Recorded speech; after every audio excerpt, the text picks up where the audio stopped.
Returning now to tonight's top story, Donald Trump's trade tariffs. Well, for more insight into what this means for Australia, our economy, and how the coalition would handle this, I spoke a little earlier to Shadow Treasurer Angus Taylor.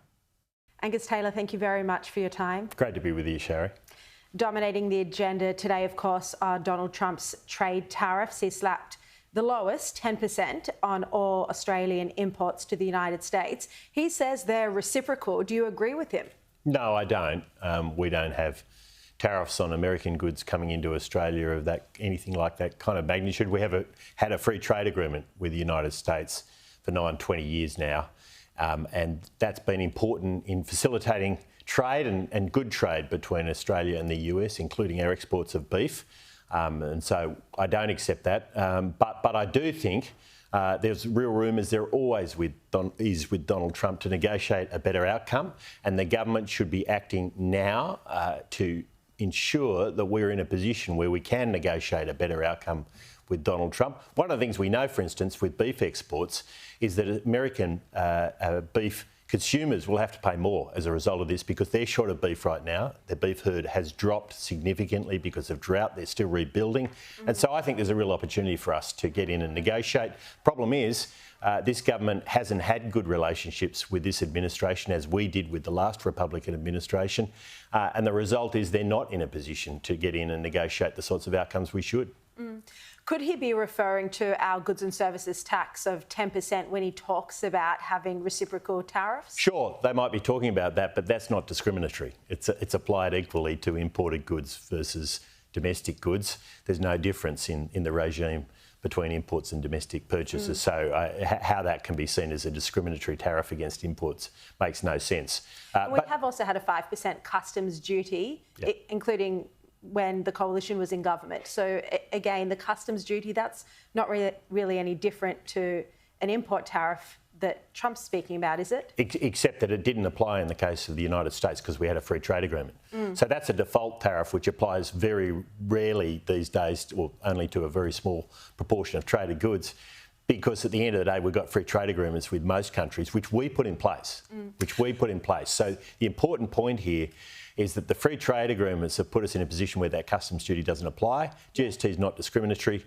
And so the result is this is a tariff being imposed which is not reciprocal, and it will hurt American consumers, but we've got a government that simply doesn't understand the beef market, frankly, but also, more importantly, doesn't have the connections into the administration. We had that. I saw that personally when I was the Minister for Cybersecurity with the last administration.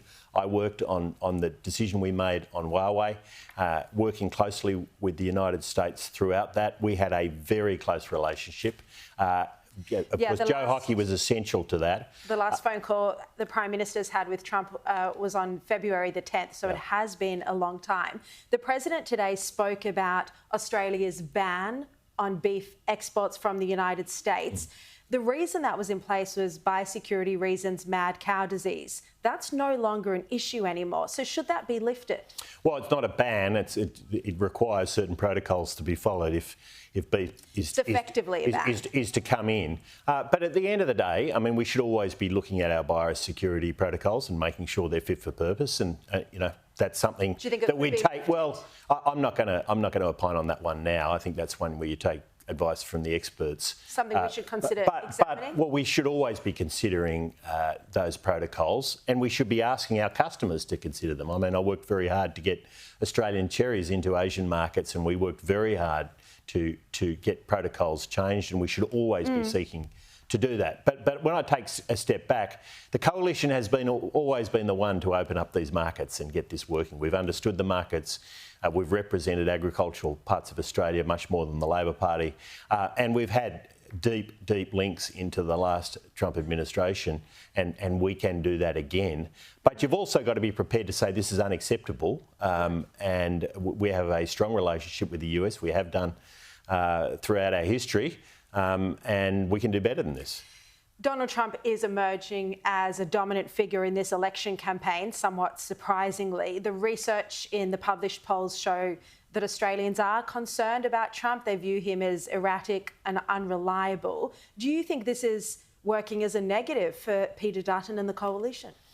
Because Albanese is comparing Dutton to Trump.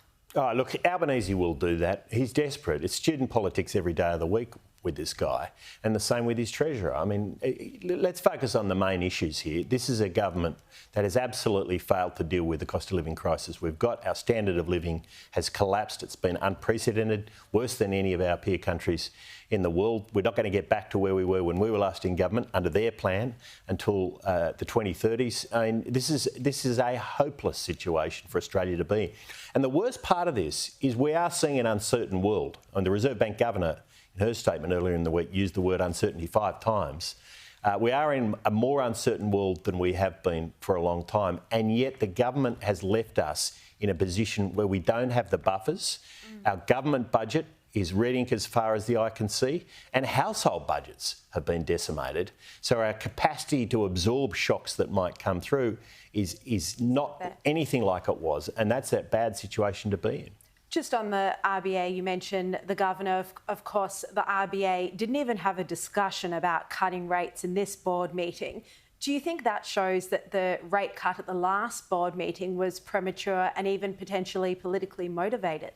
Oh, look, I'm not going to comment on Reserve Bank decisions. I mean, I think they ultimately should be left to be independent. What I do know is I think the government has made it harder for them to cut interest rates.